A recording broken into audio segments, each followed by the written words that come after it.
16 வருட வாக்கில் இல்ல. இந்த 16 வருட பாதிப்புக்கு யார் காரணம்? யார் காரணம்? தற்போது ஆளுகின்ற இந்த அரசாங்கம். இதே அரசாங்கம் தான் இந்த 16 வருட ஊதிய பாதிப்புக்கும் நாங்கள் போராடுகின்ற இத்தனை போராட்டங்களுக்கும் காரணம். இதே அரசாங்கம் தான்.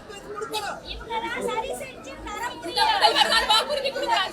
இந்த முதல்வர் தான் வாக்குறுதி கொடுத்தார். குழு போட்டு ஆராய்ச்சினா தேர்தல் வாக்குறுதியை கொடுத்தாங்க, சேர்த்தாங்க, சும்மா சேர்க்கல. குழுன்னு போட்டீங்க. 3 வருஷம் ஆச்சு குழு போட்டு.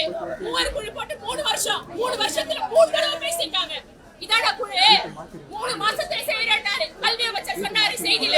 3 மாசத்துல அப்படியே பிரச்சனை எல்லாம் தீர்த்துன்னு சொன்னாரு. 3 மாசம் ஆயிப்போச்சா? 3 வருஷமா? 3 வருஷம் ஆயிப்போச்சு. 4 வருஷம் ஆயிப்போச்சு. குழு போட்டு 3 குழு போட்டாரு. அன்னைக்கு சொன்னாரு முதல்வர் அறிவிச்சாரு. ஸ்டாண்டர்ட் படிக்க இந்த பைக் கிளாஸ்ல படிக்கிறதா சொன்னீங்க. ஏன் நீங்க போய் கூடாதீங்க. தேவையில்லாத அதிகாரிக்கு நமக்கு அரசாணை கொடுக்கலாம். தவிர வேற எதுவுமே பேசாதீங்க. 16 ஆண்டு பேசிட்டோம். 16 ஆண்டு அரசாணை